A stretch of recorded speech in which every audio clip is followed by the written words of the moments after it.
బతుకులు వేయమని చెప్పేసి ఎందుకు అంబేద్కర్ పేరు చెప్పి అంబేద్కర్ పరుదిస్తా ఉన్నారు. అంబేద్కర్ ఆశయం ఏంది? అంబేద్కర్ ఆశయం ఈరోజు చాలా స్పష్టంగా ఈ దేశంలో ఉన్నటువంటి ప్రతి పరువుడికి కూడా అంటే రిజర్వేషన్ లో ఒక మాట చెప్పిండు, అట్టడుగున ఉన్నటువంటి వర్గాలకు రిజర్వేషన్ వచ్చినప్పుడే రిజర్వేషన్ న్యాయం జరుగుతుంది, భారతదేశం డెవలప్ అవుతుందని చెప్పేసి ఎప్పుడో ఆనాడే చెప్పిండు కదా. అంటే అట్టడున్నటువంటి ప్రజలకు కూడా కూడు కావాలి, గూడు కావాలి, తినడానికి తిండి కావాలి, అదేవిధంగా ఉండడానికి ఇల్లు కావాలని చెప్పేసి ఈనాడే చెప్పిండు అంబేద్కర్ కదా. కానీ అంబేద్కర్ పేరు చెప్పి అంబేద్కర్ ఆశయాలకు ఈరోజు ఆశయపరంగా పనిచేస్తామని చెప్పేసి విరుద్ధంగా పనిచేస్తా ఉన్నారు. ఇది ఎంత దుర్మార్గం! దయచేసి వీళ్ళందరూ కూడా అదే చెప్తా ఉన్నారు, మహనీయుల పేర్లు చెప్తూ మహనీయుల పరువులు ఇస్తా ఉన్నారు. దయచేసి వీళ్ళందరి కుట్రలను మనందరం కూడా గమనించాల్సిన అవసరం అయితే ఉంది. సో ఇంకొక విషయం కూడా చెప్పాలి, మొన్ననే హైకోర్టు ఆర్డర్ రావడం జరిగింది. చాలా స్పష్టంగా హైకోర్టు చాలా స్పష్టంగా చెప్పింది, ఇక్కడ ఈ భూదాన్ భూములకు సంబంధించినటువంటి ఎక్కడైతే ఇల్లున్నాయో, ఏ ఇల్లు అయితే కూల్చేసిరో ఆ ఇళ్లను ఖచ్చితంగా వెంటనే కట్టేయాలని చెప్పేసి కూడా హైకోర్టు ఆర్డర్ ఉంది కదా. గతంలో కూల్చివేసినప్పుడు ఏమన్నారు, కలెక్టర్ చెప్పిండు హైకోర్టు ఆర్డర్ ప్రకారం మేము కూల్చివేసని చెప్పేసి అన్నాడు కదా. కూల్చివేసని చెప్పినటువంటి కలెక్టర్ ఇప్పుడు ఇదే హైకోర్టు ఆర్డర్ ఉంది కదా, ఈ హైకోర్టు ఆర్డర్ ప్రకారం మరి ఆ ఇల్లు నిర్మించేయాలి కదా, హైకోర్టు ఆర్డర్ ప్రకారం అని చెప్పేసి అన్నాడు కదా. ఇంకొక విషయం, 31 ఎకరాలను కబ్జా చేసినటువంటి కబ్జాకోర పరిస్థితి మాత్రం ఇంతవరకు వీళ్ళు ఏం చెప్పట్లేదు, ఏం చేయట్లేదు. చాలా చాలా దుర్మార్గంగా ఈ ప్రభుత్వం వ్యవహరిస్తా ఉంది. ఇక్కడనేమో గద్దర్ అవార్డుల పేరిట, ఇంతకుముందు అంబేద్కర్ గురించి చెప్పిన, ఇప్పుడు గద్దర్ అవార్డుల పేరిట పేరేమో గద్దర్ది, చేసేటి ఏమో మొత్తం ఐటమ్ సాంగ్లతో చేస్తా ఉన్నారు. అట్లా గద్దర్ పేరును అవమానిస్తా ఉన్నారు, అంబేద్కర్ పేరును అవమానిస్తా ఉన్నారు. ఎవరు రేవంత్ రెడ్డి నోట ఏ మహనీయుడి పేరు వచ్చినా ఆ మహనీయుడి ఆశయాలకు విరుద్ధంగా ఈ ప్రభుత్వం పనిచేస్తున్నట్టుగా చాలా స్పష్టంగా అర్థమవుతుంది. ఇంకా ఇందులో ఇవాళ పొద్దున ఒక న్యూస్ లో నేను చదివిన, వట్టినాగలపల్లిలో 20 ఎకరాల భూమిని కబ్జా చేయడానికి పొంగులేటి శ్రీనివాసరెడ్డి ప్రయత్నం చేస్తా ఉన్నాడు. గతంలో 2-3 నెలల క్రితం ఇదే వట్టినాగలపల్లి భూమిని కబ్జా చేయడానికి అర్ధరాత్రి డోసలను పట్టుకొని పొంగులేటి కుమారుడు పొంగులేటి హర్షారెడ్డి ఎవరైతే ఉన్నారో ఆయనకు సంబంధించినటువంటి అనుచరులందరూ కూడా వెళ్లి ఆ భూమిని కబ్జా చేయడానికి ప్రయత్నిస్తే ఈ ప్రభుత్వంలో ఆ హర్షారెడ్డి పైన కేసు పెట్టడం జరిగింది. కేసు పెట్టిన 24 గంటల్లోనే ఆ సంబంధిత పోలీస్ అధికారిని ట్రాన్స్ఫర్ చేయడం జరిగింది.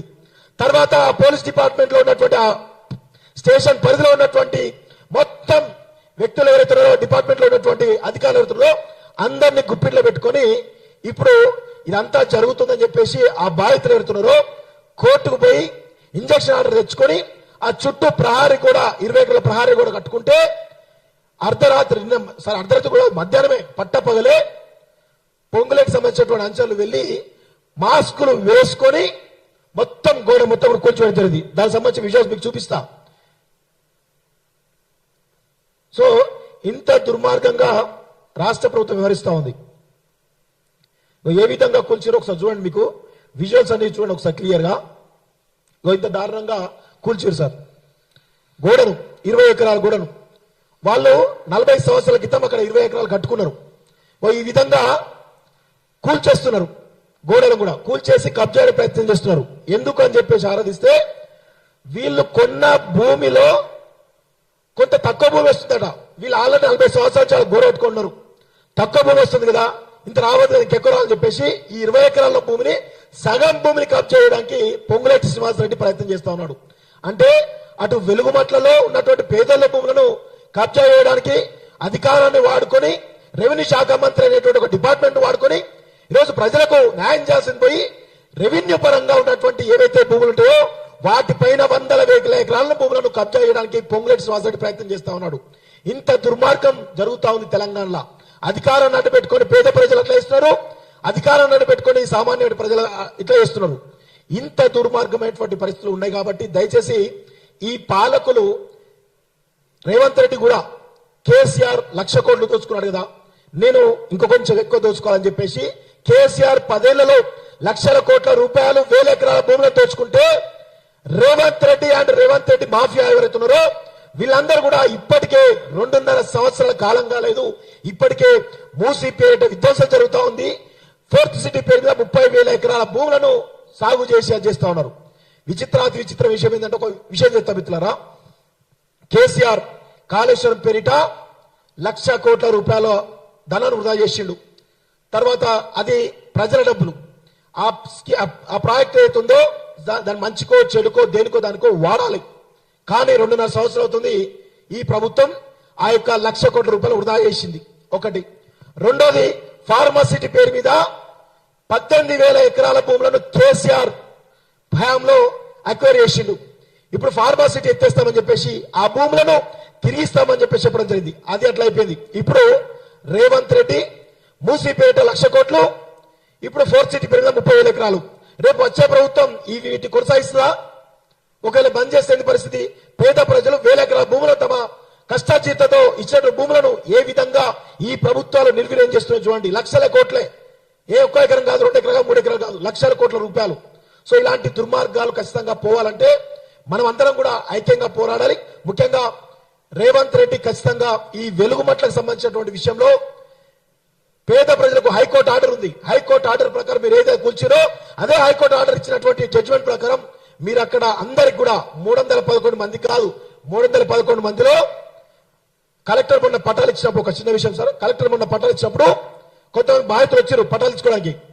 ఎట్లా వచ్చారంటే, ఇన్నోవా క్రిస్టాలల్లా గోల్డ్, ఇక్కడ పెద్ద నగలు పెట్టుకున్నారట, నగలన్నిటి కూడా ఆ యొక్క డ్రైవర్ కి ఇచ్చేసి నగలు లేకుండా 3,000 రూపాయలు 5,000 రూపాయలు కాస్ట్లీ బట్టలు వేసుకొని పోయి పట్టాలు తీసుకున్నటువంటి సందర్భాలు ఉన్నాయి. అట్లా 100 మంది బాధితుల 100% ఇది వాస్తవం. నాకు ఒక జర్నలిస్ట్ మిత్రుడు చెప్పినట్టు విషయాలు ఇది. అంటే అక్కడ 311 మందికి పట్టాలు ఎవరైతే కూర్చో ఇళ్లకు రాలేదు, అందులో సగానికి సగం పైగా నిర్వీర్యమైపోయినాయి. అవి కూడా పొంగులేటి, తుమ్మల, బట్టికి సంబంధించిన అనుచరులకు, వాళ్ళ అనుచరుల గణానికి పోయినాయని చెప్పేసి మాకున్నటువంటి సమాచారం. దీనిపైన ఖచ్చితంగా ఫ్యాక్ట్ ఫైండింగ్ మనందరం కూడా చేయాలి. ఎవరు నిజమైన బాధితులు, ఎవరు అర్హులు, ఎవరు అనర్హులో తేల్చి మిగతా 900 మంది బాధితులతో వాళ్ళందరికీ కూడా అక్కడే 100 గజాల ప్లేసుల్లో నిల్లు నిర్మించి వాళ్ళకి జరిగినటువంటి నష్టపరిహారాన్ని చెల్లించి వారి కోల్పోయినటువంటి ఉపాధిని కూడా కల్పించాలని చెప్పేసి కూడా ఈ సందర్భంగా మేము డిమాండ్ చేస్తూ నాకు ఈ అవకాశం ఇచ్చిన మీ అందరూ కూడా ధన్యవాదాలు. Thank you very much. Thank you Srinu. ఇంకా ఇలాంటి మీటింగ్లు ఇంకా ఏర్పాటు చేయవలసిన అవసరం ఉంది. ప్రజలను కూడా చైతన్యం చేయవలసిన అవసరం ఉంది. వెలుగుమట్ల బాధితులకు అండగా నిలవలసిన అవసరం ఉంది. రఫీ చిన్న ప్రతిపాదన చేస్తాడంట, ఏదో చిన్నది, 1 నిమిషము. చివరగా ఇంకోటి, భోజనాలు ఆల్రెడీ ఉన్నాయి, దయచేసి పక్కకే భోజనాలు ఉన్నాయి, దయచేసి భోజనాలు మరి రాజేందర్ అందరికీ భోజనాలు